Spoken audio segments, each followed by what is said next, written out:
sad. And so I'm like, um, sorry, a message came up, distracted me.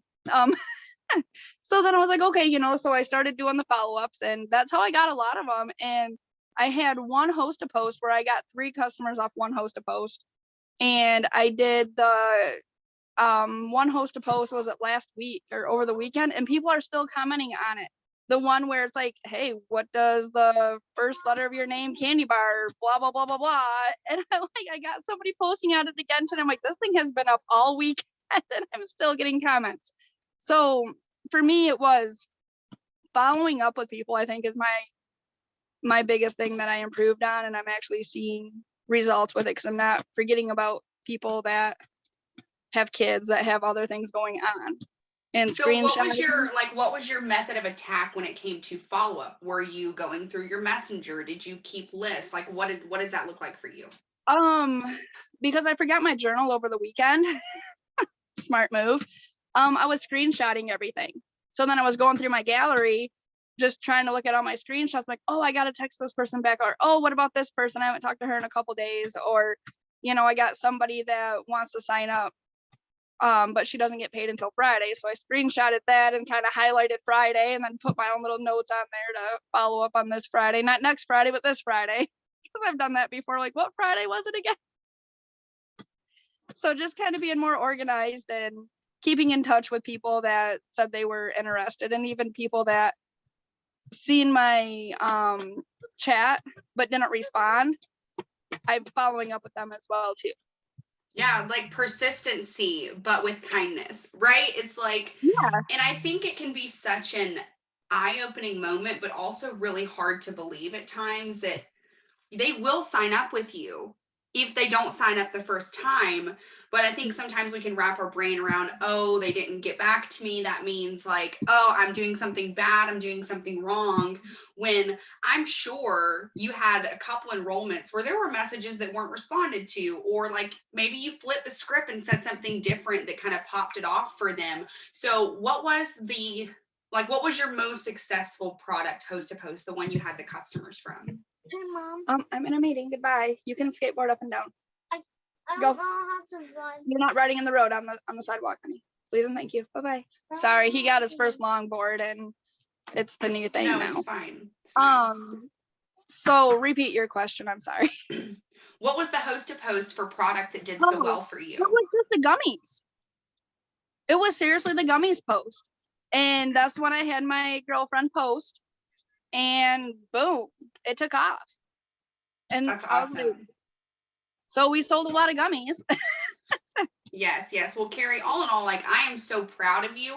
And just as your leader, getting to watch what's happening in your business, it just goes to show that sometimes we don't see the efforts of our, business and our actions until like a month down the road, 2 months down the road. And I know because you've been plugging in and plugging away, even during the months where it didn't feel like you were getting that instant reward, you had so much to show in May because of your consistency and persistency. And it's only going to be bigger in June. It's like, repeating what you did is also going to compound in all you have done. Right. And you're like, it's so special about Carrie is because like Carrie was that 1 in a million who you find on a host to post, right?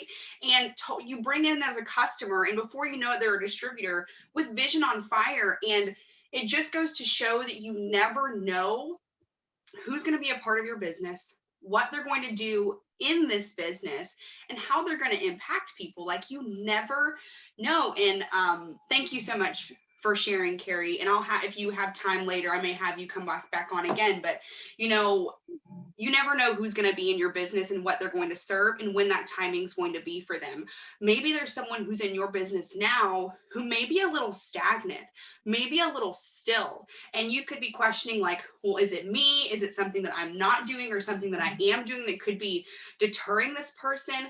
And we have to it's like that release and surrender and trust that if you're representing yourself in the best way that you know how, you're leading in the best way you know how in that moment, because we're all growing as leaders, every single one of us each day. Like there's no one who's got it perfect. And if someone is in that space where they have it handled, it's because they went through some fire to feel that confidence with it. But just goes to show, you never know what people are going to do. And all we can do as the person who's leading our business is really just put our best foot forward. And the ones who are going to be present with you in those moments will be there and be present, but also trust the process. That you could have a distributor who sits on your business for 60 days and doesn't do anything, and then a life change happens for them and they're ready to get going, and they remembered you were always so consistent to plug in and be there with them. But as well, a question that had came up was like, well, what do I do if I'm in this space where I'm wanting to duplicate into my team? I'm wanting to grow. And so I asked a couple of our team members to share super vulnerably what's going super well for you. What are some obstacles that you've overcame, and what's some way that you desire to grow? Like if you grow anything in your business in this moment, what is that desire? Or looking at your previous month, what's a way you could have grown more that you desire to? And one of the gals shared that she desires duplication and vision, the distributors that she brings in. She wants them to have success.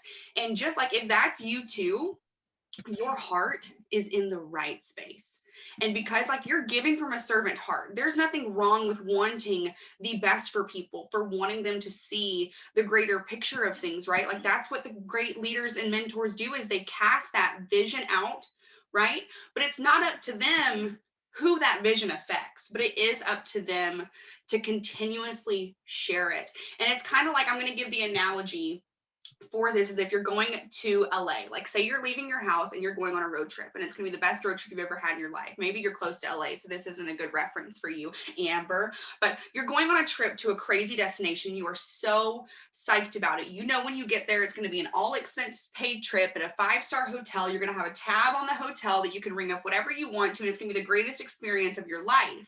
And along the way, you're like, anybody who wants to come with me can come. Like, you want to come? All you got to do is get in the car and let's go. It's a long drive, but man, when we get there, it's going to be worth it. And you're going to be like looking at your friends like, why aren't you coming? Like, this is going to be the greatest time of our life. And you'll have some that are like, nah, I'm going to stay home. I got things to do. I don't have the time to really be going on an amazing trip right now. And you're going to have some friends that are like, yeah, I'll come along with you. And along the way at different stops, they may get out. They may not come along the ride with you. You may get halfway there and see other people that are like, yeah, I want to go on this trip with you. That sounds amazing.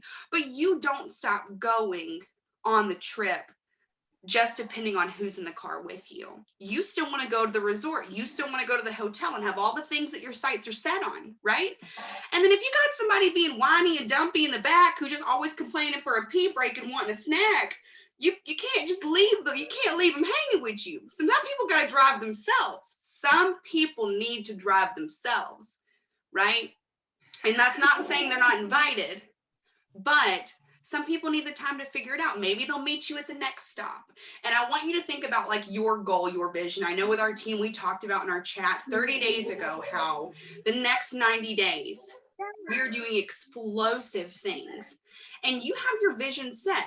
You have your sights set. Even if you're not on my direct downline, I know you're here because you've aligned yourself with a goal, and you have a goal that you intend to achieve in the next 30, 60, 90 days.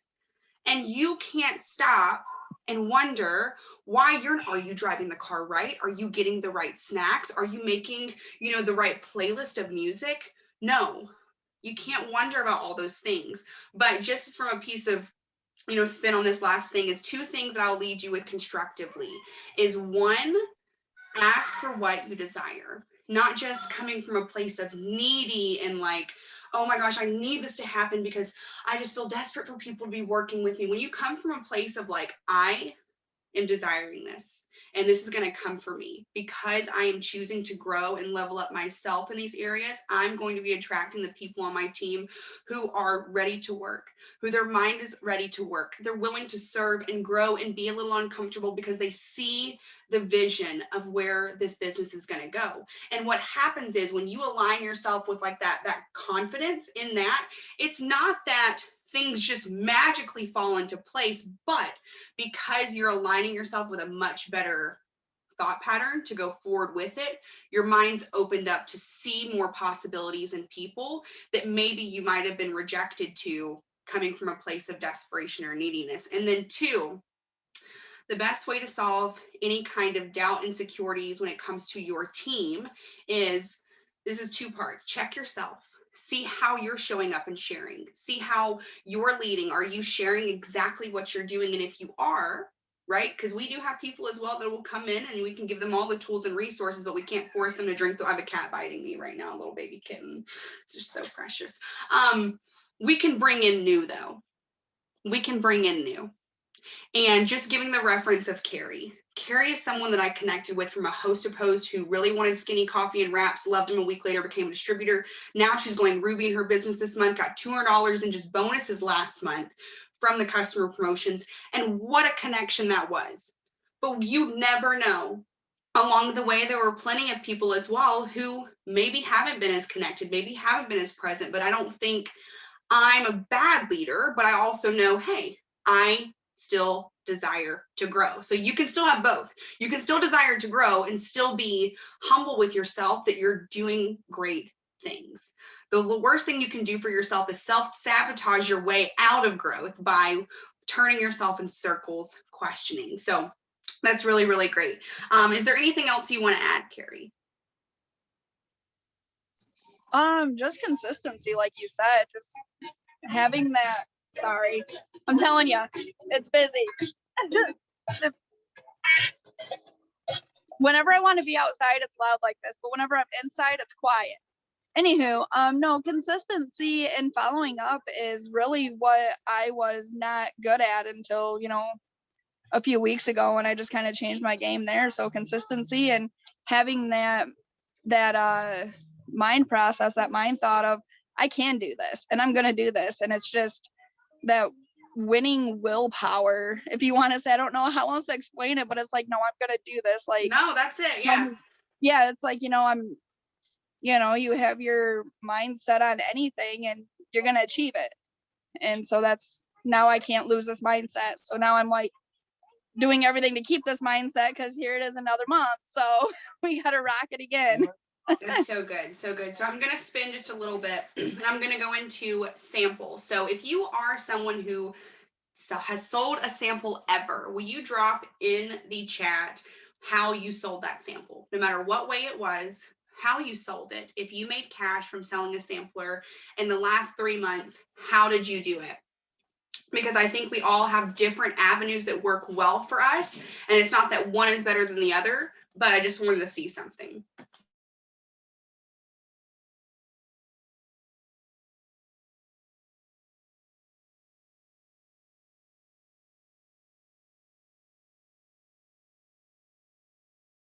So while people are putting stuff in the chat, I feel like somebody's typing. Somebody's got to be typing. Okay.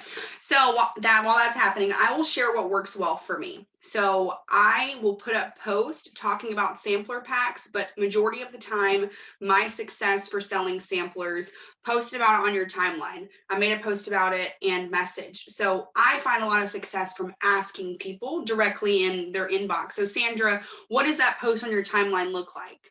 Would you share?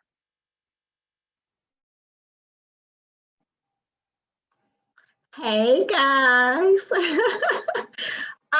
Yeah, well, I'm usually, if I'm making the coffee, well, I'll say in my stories. If I'm making the coffee in my stories, then I'll have on there that I have 3-day sample packs available.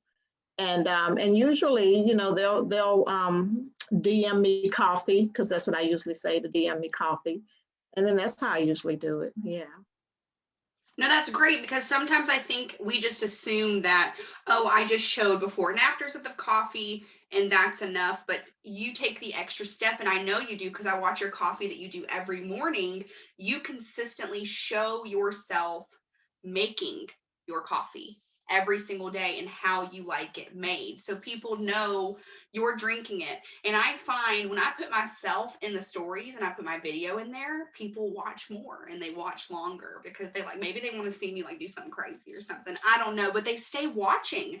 People stay engaged. It's a crazy thing to think about that people actually want to see you, but they do. Like people love reality TV because people love watching other people. And that's what we're doing on social media. I don't know what you're doing. I'm watching other people. Like that's what we do. And the best way that you can connect with people personally is getting in there. And I know it can be hard to put yourself on a video, but prop it up on like a canister or something that you've got on your counter and just make it. Just do it. It's not about perfection. Most of us look crazy in the mornings, and that's just the reality of it. We don't just wake up. I mean, we wake up like this, but it's not all glamorous.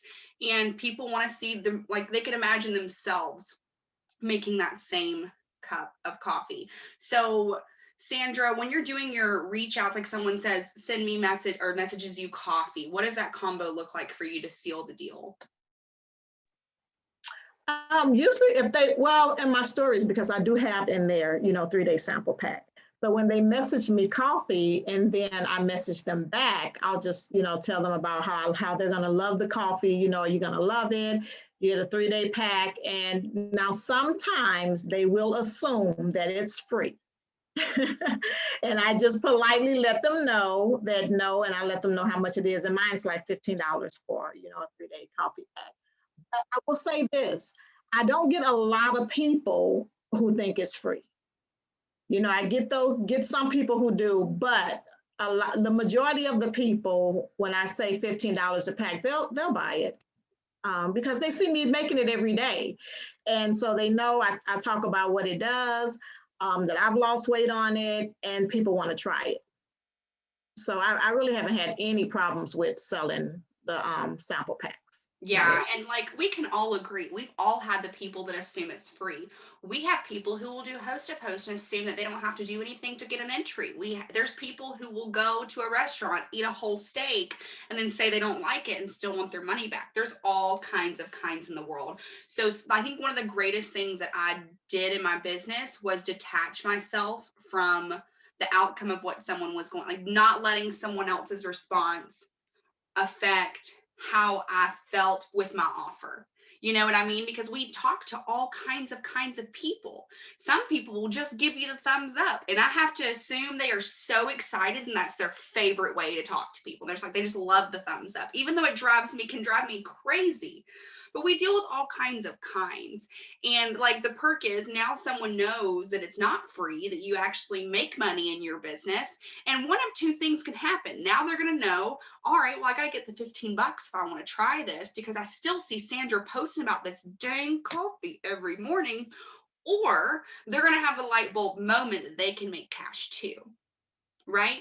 It's like when we diminish the value of us being able to put cash in our pockets, think about that person being a prospect. And they're like, but you were giving them away for free. Why weren't you making them, So those are kind of things I like to think about.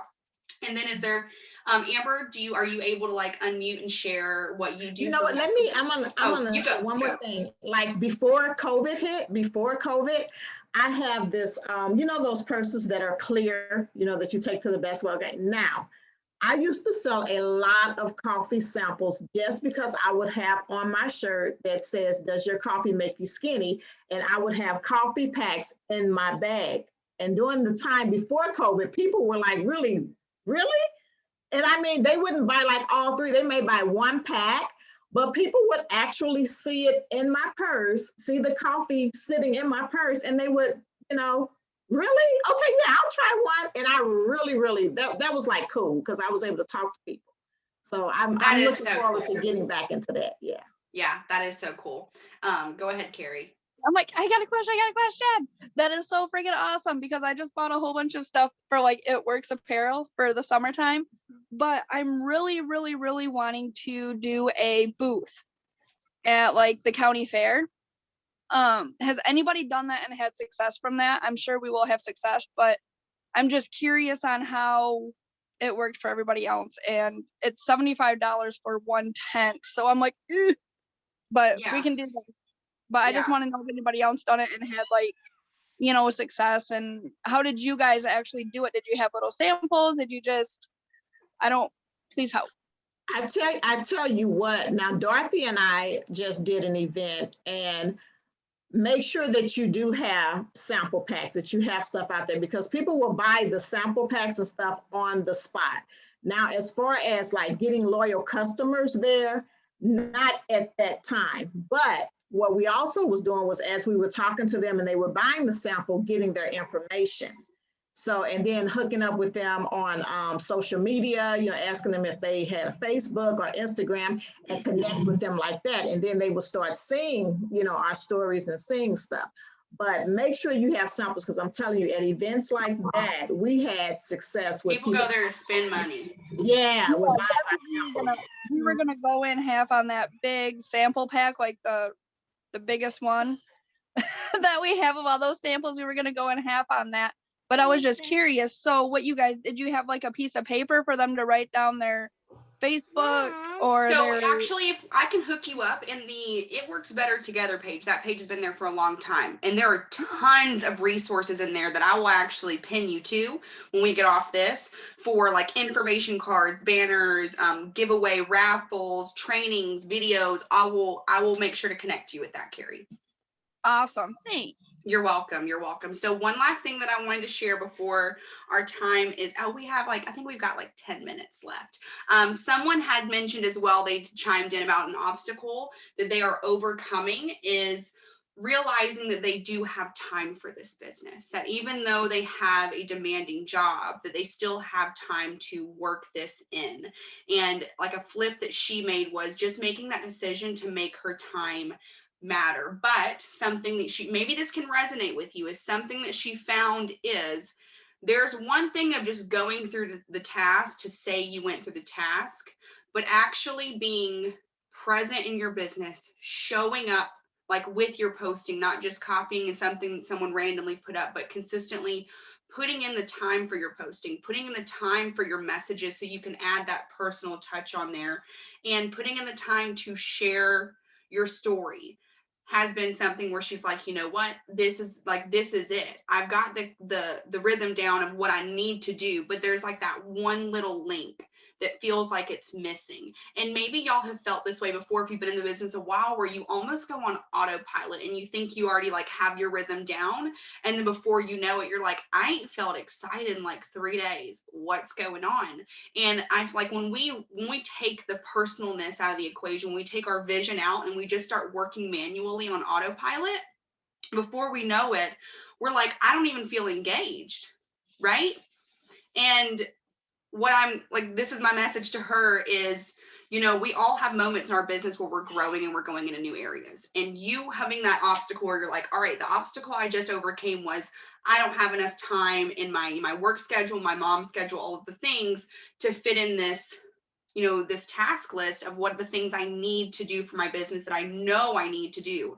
Even though they're simple, I'm having a hard time finding that rhythm. Now, once you find the rhythm, it's going past that next box. Like we heard about it at conference, the comedian was talking about the box and then growing into the next box and growing into the next box. And it's really like, it's the same. It's like once we hit one level where we feel like we're accomplished, there's one more next step that we can grow in. It's like we never arrive. And I truly believe, like she shared with me, is that one missing link of putting your story out there. Deciding that you're the one who's all in for your business. You're not just all in for the task list. You're not just all in to complete the steps to success, but it's you embodying and embracing where the heck you're going.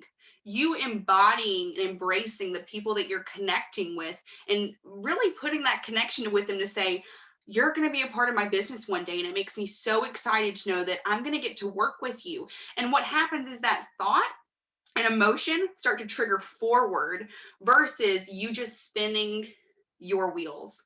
And I know this to be true for myself. I had like a weird week last week, and I just felt like I was spinning in circles. And maybe y'all have felt that way before, where you feel like you're doing the things, but it just doesn't feel like it's got much of an aim to it.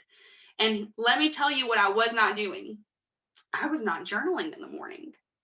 one little small tweak that I had leveled up and maybe, you'll all have your thing that resonates with you, but I had one small thing that I had leveled up in my life. There was a big shift. Like the impact that journaling makes for me is massive on my day, on the ways that I show up, on the ways that I share, and how the energy that I present into my day. But that one small thing of missing that, it pulled me back a level. Does that make sense? It's like when you've already stepped forward, you find like you're on a new frequency. And then when you pull yourself away from something that was keeping you on a new frequency, you come down. So just the encouraging piece to say, follow the boards. Yes, follow the task list. Do what works to build this business. Above all, it's connecting with people, messaging, talking to people, posting and sharing, but like show up authentically as you. It's not about perfection. Perfection is not real, but when you can show up authentically as you, and when you can make those small strides to, like, for me, honoring a morning routine to better my mindset, to better my spirit, to better my heart before I dive into my work day, I find much better flow. I have more vision when I'm talking to my team. My posts come from more of an authentic place. I'm not spending my time comparing someone else's wins to my struggles for that day, because I spent that time in the morning the way I needed to. And it's funny when we fall off something that we think is super small, how much of a ripple effect it really can make. So I know that this is a vulnerable place to do business. I'm very aware. This is not for the meek and mild. And when people who are meek and mild come in, we all have our meek and mild tendencies when we come into this business, and even the ones that we choose to grow through. But it does require that choice of growth, because we have to be uncomfortable. It is uncomfortable putting up those posts. It's uncomfortable having, like, let's talk about the fact that it's June 1st. Like, I'm going to close y'all with this. May was explosive, absolutely explosive. Our personal team hit sales records that were higher than last spring's. And we're projected to go into this month being a like $30,000 month. And it's crazy. But here's the thing. I could sit and wonder like how, when really I know that the authenticity is to just walk as if and trust the process on that, but as well stay in the flow to keep that rhythm. And sometimes it's not that we have to fix everything, it's just that we have to keep moving. But it's scary as heck putting a big goal out the first of the month. It's exciting in that moment. It's like, oh my gosh, like we had a thread in the team page. It's like, shout out your income goal that you want to make for this month. And it's exciting to share that. But once you put it out, it's like, whoa, that's kind of scary because I've never reached that before. So it's new. It's kind of unsettling with me. Going for your goals is not comfortable if you're setting goals that you've never seen before. And that's just the hard that we choose, right? Because we know that we're going somewhere with it. But I appreciate you guys so much for being on here tonight. And before our recording closes out, is there anything that anybody feels called to share or anything like that, and unmute and speak up? Okay, so talking about goals, remember how I made the goal for May and you were like, girl, you can do so much better than that. And I was like, what? I just want to try a little bit. That last week has magic, but you were right. We ended up with 2 distributors within a week and a half apart. And then hitting, I looked on like my Connect thing and it said I had almost, 10 loyal customers this month. I was like, holy heck, that was like double what my goal was. So now I am kind of scared. Like, what should my goal be? Should I make it higher? Should I make it lower? What do I go with now? My gosh. So it's when you put your, you put that out there for not just you, but for everybody else to see. It's like, now I have to do it. I have to put my first foot forward and go through. Sorry, the kids are they're distracting me. And I had like 2 glasses of wine now because I have to talk to people. So, but no, it's the whole let's do our goal. I do like it. It is scary, but it really does make you push even harder for it. Yes. And I know if you have not set your goal for June. Sandra, did you want to say something? You look like you wanted to say something. Amber, did you want to say something? You look like you wanted to say something. Becky? Okay. So if you have not set your goal for June, minimum steps to success. Minimum your 6 customers and your 3 distributors. Ensure that not just your customers are growing, but your organization is growing. So you can like have that multiplication effect happen in your organization. Have those leaps that happen, right? At least your steps to success. But please don't play small. If there's like something on your heart that's like, ooh, I know that I could. I know that I could, but it scares the crap out of me. I feel like I want to play safe. Don't play safe. You've been playing safe. What'd that do? You know, like we've been there in the safe before. That ain't as cool as like going out and risking it, right? And what do we have to risk? The comfort zone, the level up in our bank accounts, right? What do we risk? Affecting more people in a positive way. But we do sacrifice the comfort zones, and that's a real thing. But set your goal and wake up each day and journal first, even if it's 5 minutes. Journal and like sit with yourself and know that like you're going to make choices today of inspired action to align yourself with that goal. Like as much intensity as we give the last 3 days of the month trying to get her done and get the things done, that same intensity the first 3 days, right? We don't have to like sit, evaluate, make the plan, you know, all the things. The movement is what is honored.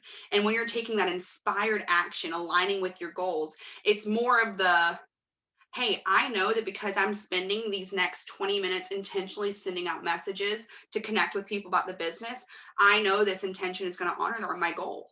Like, right? But when we sit and we don't know exactly what what we're needing to do, then we end up scrolling. Or like the post that I made earlier today is like, when you want true self-confidence, I have found for myself that my true self-confidence comes when I keep promises that I set for myself. When I say, all right, I'm going to do the dishes, and I do the dishes.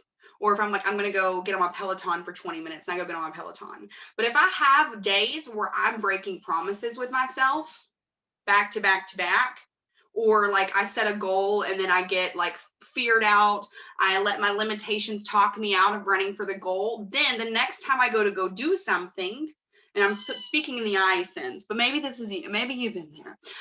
When I go do something again, my brain can come up and say, oh, but you've chickened out on yourself before and not done it. So what makes you think you're going to do it this time? Oh, just settle. But you can reprogram that by choosing to say, I am going to hold myself accountable and I'm going to keep the promises I set to myself. Maybe you set a promise to yourself that you're like, no, going into June, I'm going to wake up an hour earlier and thrive my day in the beginning so that nobody can tell me nothing. Keep that promise to yourself. If you told yourself you were going to have a solid bedtime routine so that you could have a breezy morning, honor those things. If you said you were going to do the dishes before you went to bed so that you had a nice kitchen when you woke up to, do the things. And it can be so that can seem like a lot, but I just want you to try this. The next time you go to do something, literally just say, I'm going to fill up my water bottle. As you're filling up your water bottle. As you're brushing your teeth, I'm going to brush my teeth. As you go get in the shower, I'm going to take a shower. And before you know it, you're making patterns with yourself that you're keeping up on your word. And your brain doesn't know the difference between a shower or going after, 6 customers this week. But when you start to hold yourself responsible for the small things, you're holding yourself accountable for the big things too, in those small little ways. And there's no better form of self-confidence than like being confident in your own abilities to show up for yourself. That's pure. That's true. And can't nobody take it from you. Nobody. So have a great night, you guys. Thank you so much for being here. I appreciate you guys a ton, my sisters. Thanks so much. Have a good night.